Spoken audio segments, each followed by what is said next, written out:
All right. So in every transaction, every business transaction, including selling companies, there's leverage. One party always has leverage in a transaction. And in most transactions, the leverage moves around. And what I mean by leverage is who has the upper hand, who has the edge in negotiating. And buyers of companies have gotten really good at understanding leverage way better than the entrepreneur. The entrepreneur doesn't even know there's leverage in a deal most of the time. They've gotten really good at understanding where leverage lies and making sure that they never ever let the leverage go to the other side. And if you're contemplating selling a company, you need to know minute by minute where the leverage is in the deal. So what happens is these buyers show up and they have big checks, right? They're gonna write a big check to you, the entrepreneur. And because they have a big check, you know, the golden rule, he who has the gold makes the rules. They act like they have the gold.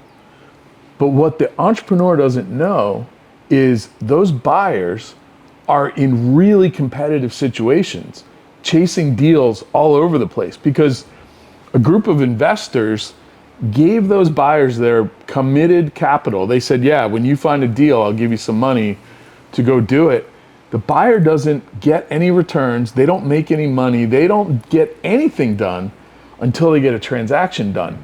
They need you, the entrepreneur, way more than you need them. But they act like, because they have a big checkbook, that you need them way more than they need you. So right away, the leverage has moved to their side of the equation. And until you let them know that you know they need you more than you need them, they will act like that. And they do simple, seemingly harmless things. Like I was at a dinner with a prospective buyer and my client who was the seller. And we got into a conversation about boating, and he was a big boater. And the buyer all of a sudden says, well, Bob, you're a boater. Like what, I mean, after this transaction, what kind of boat do you think you might buy? And I said, time out. We're here to talk about his business and the future, not about boats, not about cars, not about how he's going to spend your money after you give it to him. We're here to talk about the transaction. If I wasn't there, Bob would all of a sudden start talking about boating and the boat he was going to buy. And what do you think happens in the mind of the entrepreneur? And the seller or the buyers know it. Like they totally know it. What they're trying to do is get the seller, the entrepreneur, to imagine they've already sold the company. The day you've decided that the transaction's done, before it's done, you've given away all your leverage. And you can watch, and this is sophisticated buyers, and it is a competition. It is a contentious negotiation.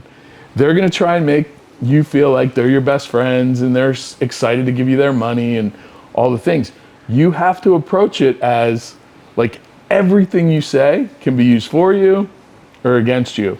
And the more you share about your aspirations after the sale and your kids and all these things, the more leverage they have in the critical moments. Because if you've decided a deal's done and in the mind, the money's in the bank and you're thinking about the boat and the house and the car and all the stuff, it's game over. Because you will now start to say yes to things you never, ever, ever would have said yes to if you were maintaining kind of that psychological like edge over the buyer. So the buyer is not your friend. They can be your friend after the deal. They are not your friend in the negotiation. They're gonna try and make you think they're your friend. They're gonna act like your friend. They're not your friend. And you have to know that going in. Otherwise you give all your leverage away.